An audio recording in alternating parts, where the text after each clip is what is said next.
So my name is Devon Fletcher. I am owner and CEO of Professor Resource Educational Solutions, and I'm so excited to be here with all of you. So I come from the United States, from Ohio. You might be familiar with that area. It's pretty common. We see about 4 people standing in rows where they use their arms to kind of spell out that lovely word. It's kind of our quirky way of finding each other around the globe. But that's our Ohio, and we love it. So I'm going to share my presentation today, and my presentation is called Rubber Bands to Queens, a journey of empowerment and resilience. So this is kind of my journey, which was very unique, and I think you're going to enjoy it.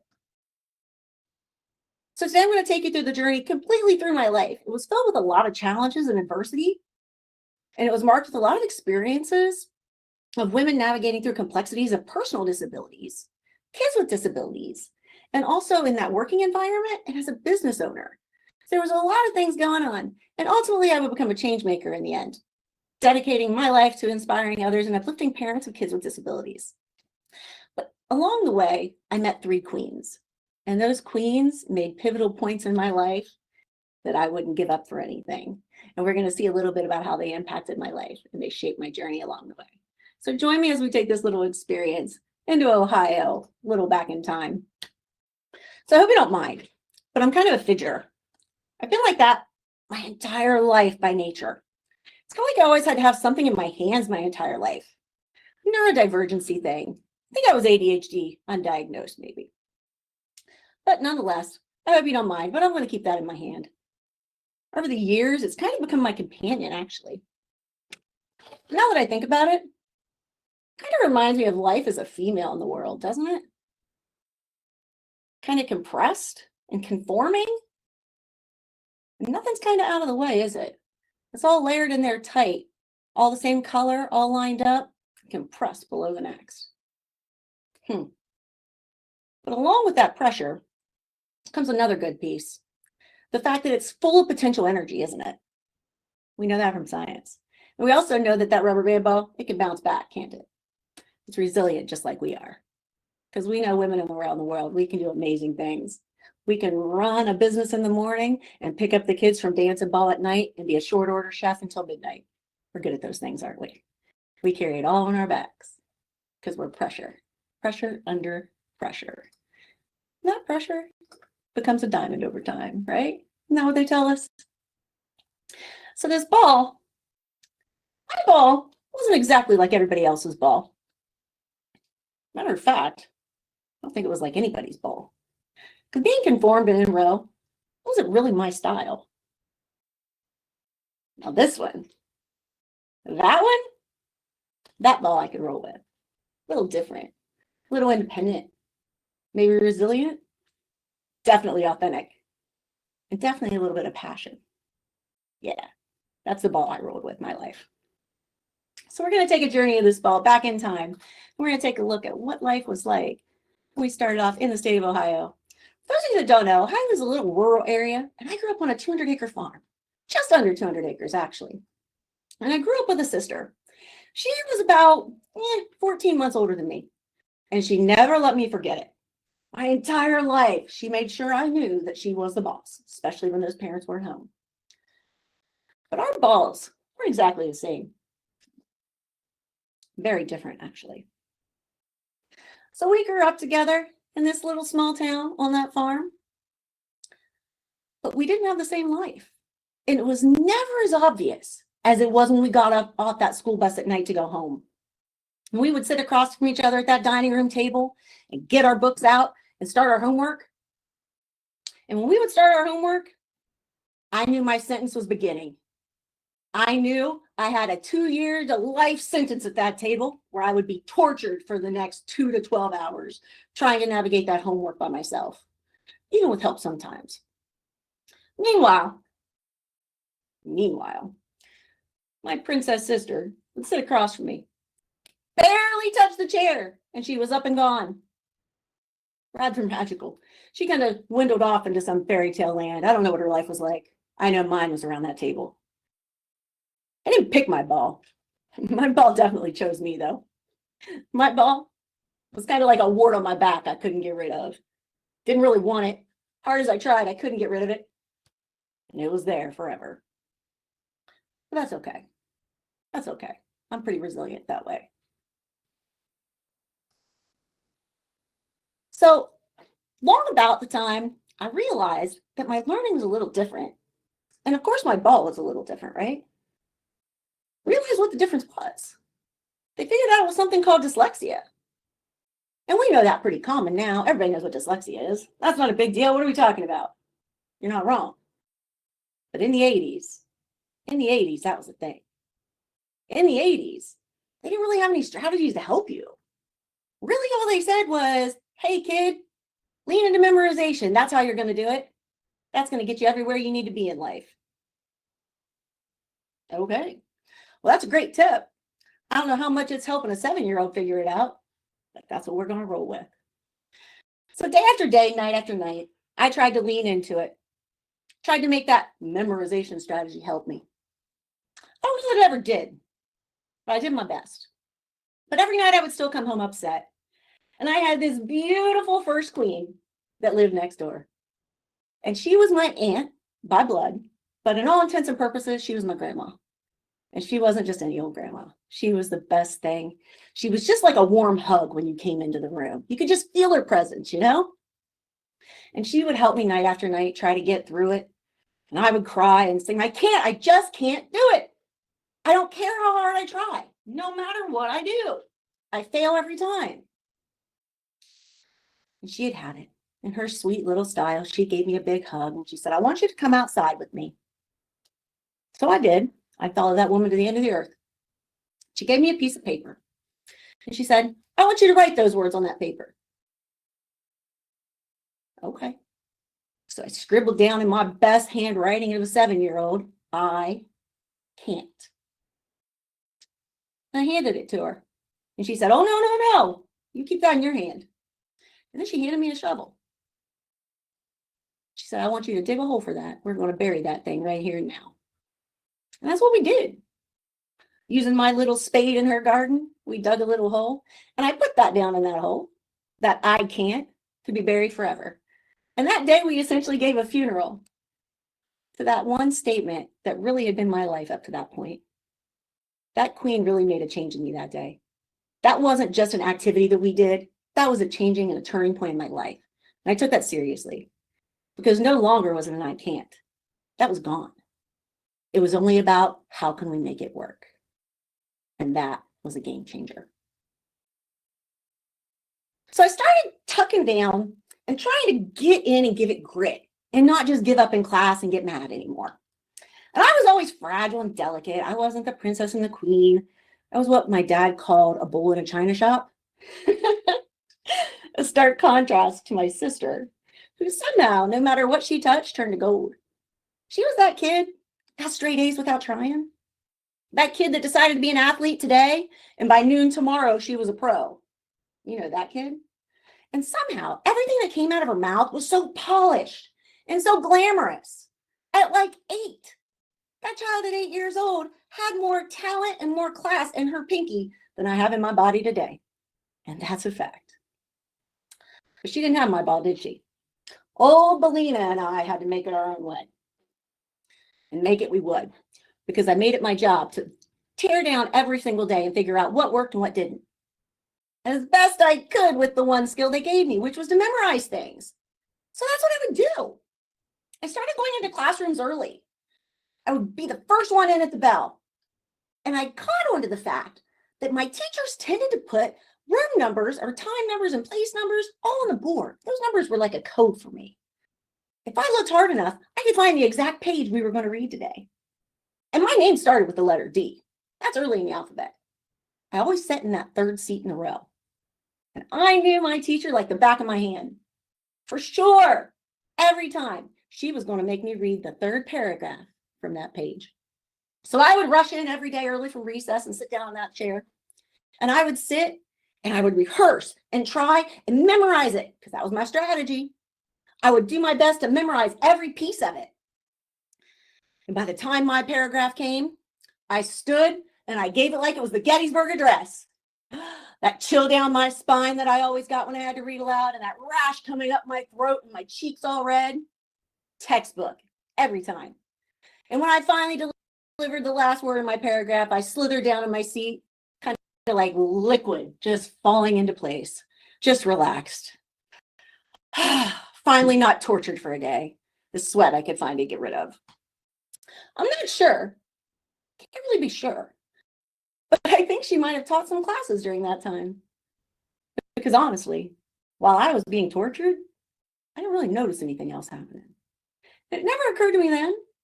But it turns out I missed a lot of learning because I was too worried about prepping for that piece. But that's okay. Belina and we had a plan. She was no longer the wart on my back.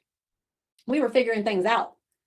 And Belina and I, by the time we had middle school, we were rocking it. We had a little bit of sass and a little bit of vinegar, and we knew exactly how to make things roll now. So Belina and I had this plan for those big teachers, because they like to torture us a little special. It was no longer about reading that paragraph in class when you couldn't. It was about reading that whole page. And sometimes, if they really had it in for me that day, they'd make us read a whole chapter. Those days. Whew. But that's okay. Belina had it figured out. Thank the Lord for her. She had planned. Come to my page and it'd be my turn to read. Devon, your turn to read. And I'd stand up and grab my book. I'd say, excuse me, I need to go to the restroom. And I would run. I don't know how many times I left that classroom and never returned during that day. But that was my strategy. And it was working for Belina and I. And let's face it, special education in those days was kind of scary if you don't know that. It was kind of that back room thing where nobody quite knew what to do with you, but they knew you were special. The problem with that was everybody else did too. All my friends was like, oh, she's that girl that gets pulled out. Oh, she's that girl that has to test in a different room. That wasn't really something I liked. And somehow, being this wild and crazy ball, stopped being popular. I started to want to blend. I started to want to kind of hide in plain sight. And that was what Belina and I's job was now. And that worked just fine. We were rolling by like besties, right up until we rolled into high school. About the time I hit high school, you all better know this. I think you do. In America, that's about 9th grade. That's about when we tend to discover boys in the United States. And I discovered one. Oh, I didn't discover one. I fell in love with that boy at first sight. That child was 15 years old. But he had everything I could imagine. He was a football player. I was a cheerleader. What else did you need? Came from a small town. In a small town, that was kind of the exception. It was kind of what was expected for you to do.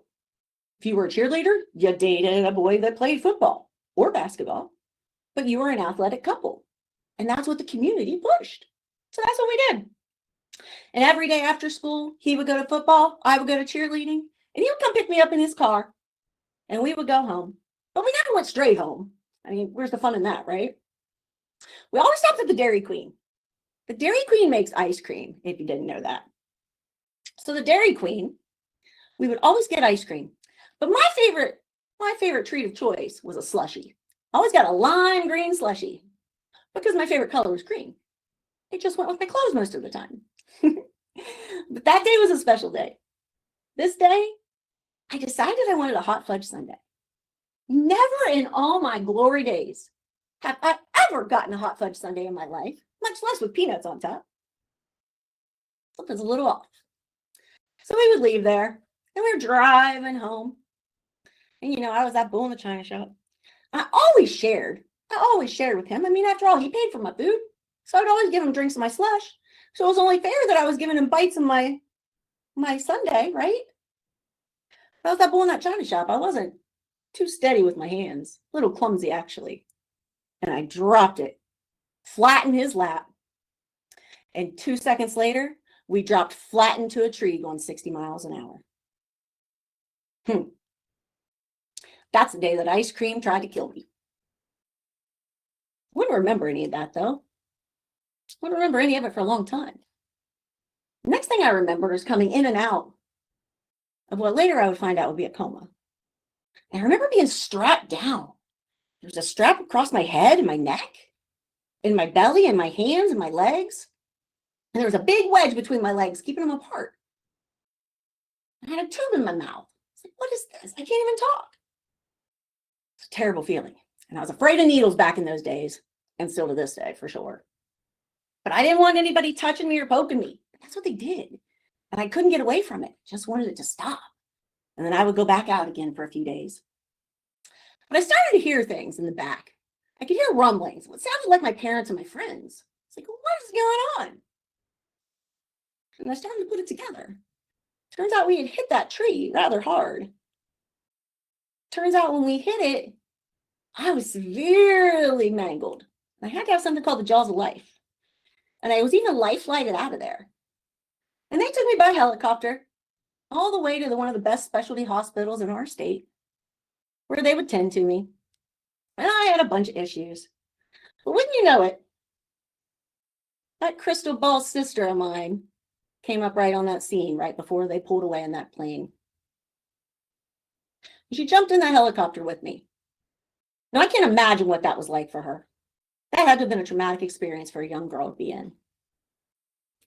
But she holds real well under pressure. She does that well. So somewhere along the way, I would find out, as I would lay in that bed strapped down, my hands would just go crazy. I couldn't get them to hold still. I couldn't understand why. Later, I would find out that they'd intubated me during that crash. But I wasn't able to tell anybody that when they intubated me, I couldn't breathe. See, my lung had collapsed. The other one was fine. The one that they intubated into to breathe for me didn't work. And I knew sign language. So did my sister. And I had signed to her that I can't breathe. And you know, if it weren't for that crystal ball that day, I'd have never made it another breath. Thanks to her, they intubated me in the correct side and we moved on. Isn't that amazing? Maybe she's a queen too. Anyway, I would have a multitude of surgeries. I had a spleen problem, a liver problem, random broken bones. I had a necklace that was embedded in my neck. That was kind of cool. Covered in scars everywhere. But maybe the one that was the worst.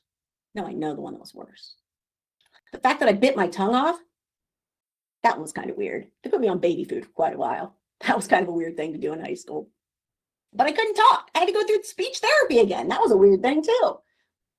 But the worst of worst, when we had that crash, my face had been crushed. It forced them to do a reconstructive surgery on the left side of my face.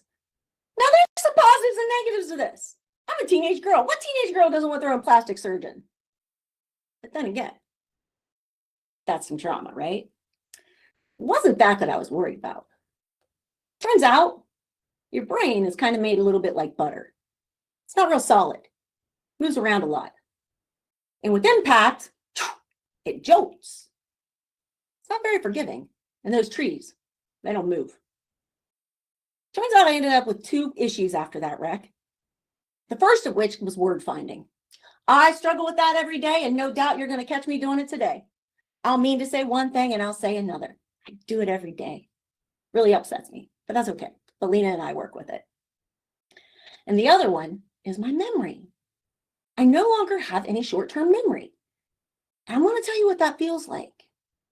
That used to be my go-to, right? It's gone.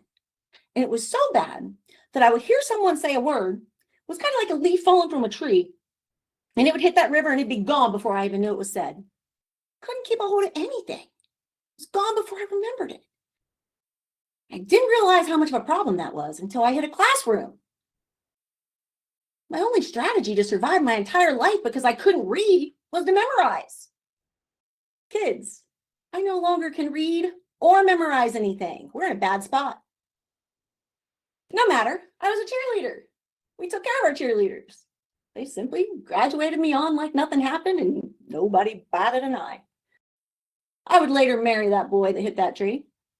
And we would start repopulating the earth with little athletes, because that's what you do in small town. You're expected to marry and make more kids that become those athletes again, and on and on and on. Because that's the pressure that women have in that area. You do, you reproduce, you raise kids, and you repeat. So that's what we did.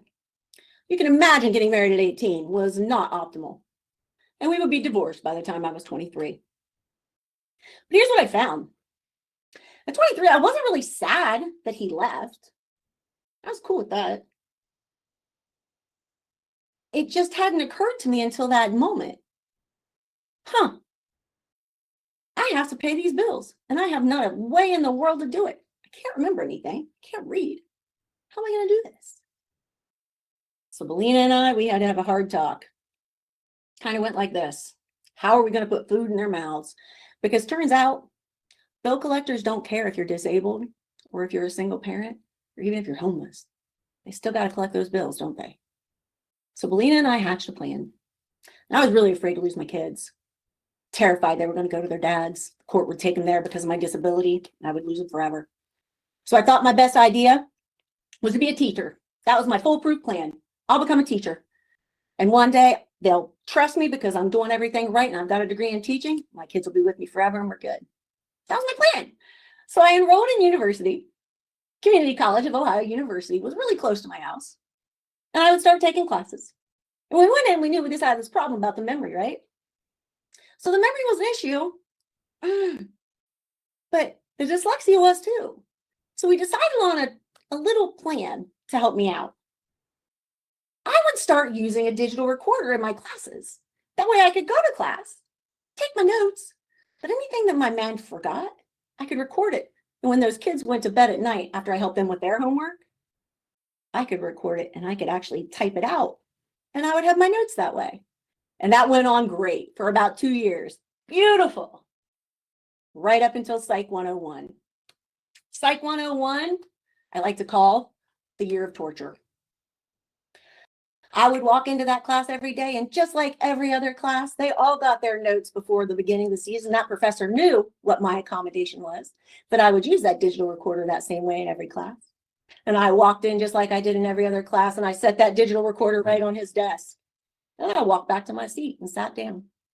That teacher said his hellos, stood at his podium, looked to the side, and then walked over to that desk, picked up that digital recorder, and he threw it in the trash.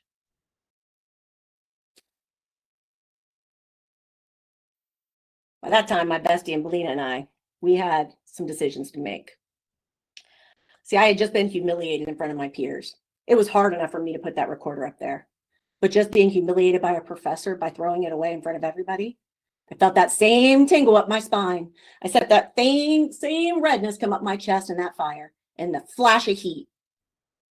But I had a choice. It was either my pride and standing up for myself or my kids making it tomorrow. See, by that time, I had figured out that everybody had an opinion about what I should be doing with my kids and how I should be moving in the world with disability, with single parenting, before I was even a parent. Everybody has an opinion, what you should wear, what you should look like, how you should dress, and God forbid, of course, what you can do with your body. So I was really worried about all that, but I had to pick. And I had this flashlight theory. My idea was this: kind of picture my life like a tunnel. And I would shine that beam down the end of the tunnel. The only thing I could see at the end of that was my kids' future. Everything else, all that gray and black, it was nothing. I'd black it out. That's what I did. I would go down to the dean's office and I would complain. And sure enough, that teacher would come down there and he would say, you know, some people just aren't made for university. Maybe you need to consider that. I took that one right on the chin. Nobody had ever told me that before. They'd all been very kind about my disability till then. But we moved on, and I went back to that class, and he would throw my recorder in that trash 4 more times that semester. But I ended up passing, just by the skin of my teeth. I got a C. A hard-earned C. I like those ones. But I was happy to put that class in my rear view. But I had bigger problems. See, when all this is happening, I had noticed something. My kids, and they were like, I don't know, 3rd, 1st, maybe kindergarten at that time. I had 3. It's a lot, right? I had noticed that my daughter was spending a lot more time at that dining room table than her brother was. Kind of the flashback, right? So I started putting her with me and we would work together. But I decided we had to advocate for her and kind of get an IEP started. So I went into the school and I talked to the administrator and I said, listen, we need an IEP for this kiddo. And you know what he told me? Sounded a whole lot like what that professor told me. That maybe it just wasn't the way it's going to be. I didn't like that. I didn't like that at all. It sounded like a bunch of BS. So I went to my school the next day at the university, and I tied up my degree in a nice little neat bow, and I took a pivot because I just completed. I only needed 1 credit hour. I completed that as a BSS, and I went and got a master's in special education. I would spend the rest of that year finishing a master's in special education, and I would come to that ball ready to play. And every time I came in, my kids ended up getting what they needed. Because it turns out, maybe not everything that they sell you is exactly the way it is in the United States. Ultimately, I would end up jumping, hop, skipping through a bunch of different districts because eventually I became a teacher. And I would interview at different spots, and I would come across this next queen. My first queen was my aunt. This next lady, she would ask me to take a job in a position I never even applied for. And a week after I took that position, she sent me an envelope. And in that envelope was a bright, shiny letter saying that she saw something special in me and that she wanted me to take her place at the state level special education conference. And I would do that. Absolutely, I would do that. And I thank that woman every day for the rest of my life. See, she saw something in me. She put a crown on top of my head for the first time, and on Belina's as well. That second queen at the high school would come along really shortly because that same group asked me to become an administrator. So I went back to college, again at that grad school, and I would start to be trained to do curriculum instruction and professional development. Turns out that first queen was about to retire, and they were grooming me to take that spot. What is my life and how lucky am I? I was the girl that couldn't remember my name yesterday. And today, what's happening here? So we went on, and I was lucky enough to have a mentor named Hallie Randalls, Dr. Hallie Randalls. And this was the queen that taught me how to be grace under fire. I watched this woman stand on top of a pin in heels and juggling 50 different impossible tasks all in a day's work. While her male counterparts, they seemed to be less busy and a lot more time sitting around talking. Not sure how that happened. She never complained a day in her life, though. She taught me how it really was and how you had to have grit and resilience, because that's the only way you're going to make it as a female in this world. I decided at that point that I was going to hop, skip, and jump from every district I could all around Ohio. And I did. I ended up teaching at 12 different districts. I taught at high schools, elementaries, charters, onlines, even in China. And I would teach math, science, social studies, English, and reading. I would teach anything I could, just so I could get a nugget of what's going wrong, what's going right, and how can I make that help my kids? Well, my kids were okay by now. Don't you worry about that. I had learned enough to get them there. See, my daughter that I was worried about that IEP for, she got that IEP. And she also got a bachelor's degree at the age of 20 and a master's at the age of 22 from Ohio State University. See, we took care of her. And we took care of my son, too, that ended up on IEP. There were no problems there. But what I noticed were a lot of other families had that same problem. What I noticed was I still felt that rage in my chest, whether it was my kid, whether it was your kid, whether it was a student in my classroom. And all I kept doing was fighting, whether it was my kids, whether it was your kids, whether it was my school I was working at. The world's worst employee. I don't deny it. Because as soon as I saw an injustice, I was down there telling the world about it and trying to make it right. And I would jump to the next. 12 schools later, I decided that I think I know better. I think I know better. So I went back to university and I started doing some classes on talented and gifted because I knew there was a good overlap with special ed. And I walked up the stairs one day to one of my classes and I just felt a tingle in my spine and that flush come up my chest. Anybody ever read The Body Keeps the Score? You should. I looked up when I reached the top of those steps. I caught the eye of a little man, a tiny little man that used to teach Psych 101. Turns out he showed up at my second university. He looked me dead in the eye. And we had some words that I will never forget. But that was a big day for me. That was the day that I knew that that man that threw a barrier in front of me as a disabled female to try to put me back in my place, that I had overcome that. I became something big that day. My heart, my pride, to this day, the chills I have in my body for overcoming what that man threw in front of me. And I'm proud of that. But that wouldn't be my best achievement. My best achievement would come just a couple months later, when that same university that I had went to and where he had thrown that digital recorder away several times, they asked me to be a professor. I would become an adjunct professor of special education. It would be my job to teach those teachers in there exactly how to teach and how to treat each one of those students.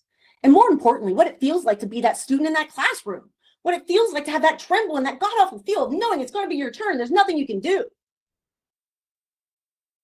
Now that was an powerful moment. I had the ability to shape the way that they address not only me, not only their kids, but every student for the rest of their lives. Love that job. Love that job. Figured out at that point, beautiful job, but I didn't want to do it for the rest of my life. I knew I was being called. I meant to help parents. I meant to help families. I meant to help kids. So I opened a business called Professor Resource. Professor Resource, we work with kids in general education, but more importantly, special education. I work with parents first, where we sit down and we talk about what schools are required to do, what they don't tell you, what's best for your kid, even when it's not what they like to say, and how you can get what you need. And if it doesn't happen there, guess what? I sit in on your IEPs virtually all across the country. And then at night, I work with your kids in small groups to fill those gaps that we know those schools all make. And not only that, we're integrating with Gen Ed kids. My kids love their life. We do a great job working together, and we have so much fun doing it. And I could not be more proud of the entire journey that I have taken from a powerless child with a disability, moving forward and making so much of a change. My final moonlight job I would take on 6 months ago. I became an advocate for free online on the social media platforms of TikTok and Epic Studios, where I come on 3 days a week on Friday, Saturday, and Sunday at 10 a.m. Eastern Time. And I support families across the globe with different strategies to help their kids at home, with different strategies to be able to motivate them, or what words to say at those schools to make sure that they're getting what they need for their kids. That, changemaker, that's the title and the position that I love the most. It's the one I do for free, but it's the one I was called to do, and the one that Belina and I, we were destined for. I appreciate you taking this journey with me through my life and through the challenges of a child with special needs to a CEO. And I hope you enjoy the rest of your conference. Thank you.